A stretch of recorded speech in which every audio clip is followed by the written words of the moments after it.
حضرت سیدنا جابر فرماتے ہیں کہ مجھے حضرت بلال نے بتایا کہ میں نے ایک سرد رات میں فجر کی اذان کہی لیکن مسجد میں کوئی نہ آیا۔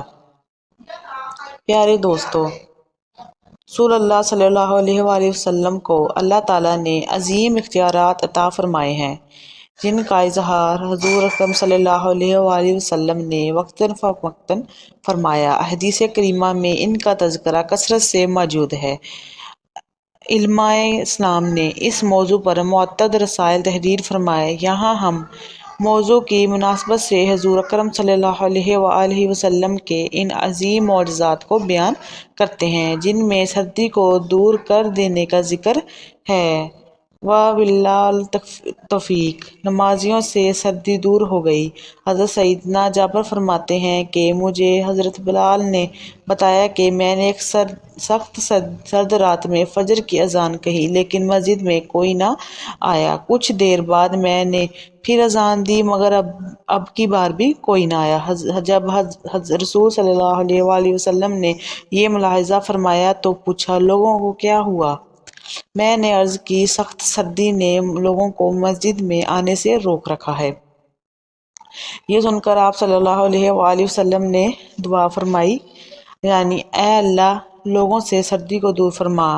حضرت بلال کہتے ہیں، میں گواہی دیتا ہوں کہ سردی ایسی دور ہوئی کہ میں نے دیکھا کہ لوگ صبح کے وقت گرمی کی وجہ سے پنکھا جل رہے تھے۔ حضور اللہ صلی اللہ علیہ وآلہ وسلم کی اطاعت میں سردی دور ہو گئی۔ حضرت سیدنا ابراہیم تیمی اپنے والد سے روایت کرتے ہیں کہ ایک بار ہم حضرت سیدنا حذیفہ بن یمان کی خدمت میں حاضر تھے۔ آپ نے فرمایا، ہم غزوہ احزاب کی ایک سخت آندھی اور سردی والی رات رسول اللہ صلی اللہ علیہ وآلہ وسلم کے ساتھ تھے۔ آپ صلی اللہ علیہ وآلہ وسلم نے ارشاد فرمایا، میرے پاس قوم کفار کی خبر کون لے کر آئے گا اور اسے قیامت میں میری رفاقت حاصل ہوگی۔ لوگ خاموش رہے۔ آپ صلی اللہ علیہ وآلہ وسلم نے دوسری بار پھر تیسری بار فرمایا، لیکن جب خاموش رہے پھر فرمایا، اے حذیفہ، میرے پاس قریش کی خبر لاؤ۔ جب آپ صلی اللہ علیہ وآلہ وسلم نے میرا نام لے کر فرمایا تو اب جانا ہی تھا۔ آپ صلی اللہ علیہ وآلہ وسلم نے فرمایا، میرے پاس قوم کفار کی خبر لاؤ اور انہیں میرے خلاف غصہ نہ دلانا۔ حضرت حذیفہ فرماتے ہیں، میں اس سخت سردی کے موسم میں چلا تو ایسا لگ رہا تھا جیسا کہ میں حمام میں چل رہا ہوں، یعنی مجھے سردی بالکل نہیں لگ رہی تھی، حتیٰ کہ میں قریش کے پاس پہنچ گیا۔ پھر جب وہاں سے واپس پلٹا تو مجھے یوں محسوس ہو رہا تھا کہ جیسے میں کسی حمام میں چل رہا ہوں۔ رسول اللہ صلی اللہ علیہ وآلہ وسلم کی بارگاہ میں حاضر ہوا اور ان کے حالات کی خبر دی۔ جب میں فارغ ہوا تو مجھے سردی لگنے لگی، بس حضور اکرم صلی اللہ علیہ وآلہ وسلم نے اپنا زائد کمبل جسے اوڑھ کر آپ صلی اللہ علیہ وسلم نماز ادا کرتے تھے مجھے اڑا دیا تو میں صبح تک سویا رہا۔ صبح رسول اللہ صلی اللہ علیہ وآلہ وسلم نے مجھے فرمایا، اے بہت سونے والے، اب اٹھ جاؤ۔ سردی میں گرمی۔ عبد الرحمن بن ابو لیلہ بیان کرتے ہیں، حضرت ابو لیلہ رات کو حضرت علی کے ساتھ بیٹھ کر باتیں کیا کرتے تھے۔ حضرت علی گرمی میں سردی کا اور سردی میں گرمی کا لباس پہنا کرتے تھے۔ انہوں نے اس بارے میں حضرت علی سے سوال کیا تو آپ نے فرمایا، جنگ خیبر کے دن حضور اکرم صلی اللہ علیہ وآلہ وسلم نے میرے پاس پیغام بھجوایا۔ مجھے شوب چشم تھا۔ میں نے بارگاہ رسالت میں حاضر ہو کر عرض کیا، یا رسول اللہ صلی اللہ علیہ وآلہ وسلم، مجھے شوب چشم ہے۔ حضور اکرم صلی اللہ علیہ وآلہ وسلم نے میری آنکھوں میں اپنا لعاب ڈالا، پھر دعا کی، اے اللہ، علی سے سردی اور گرمی دور کر دے۔ حضرت علی نے فرمایا، اس دن کے بعد سے مجھے نہ سردی لگتی ہے اور نہ ہی گرمی۔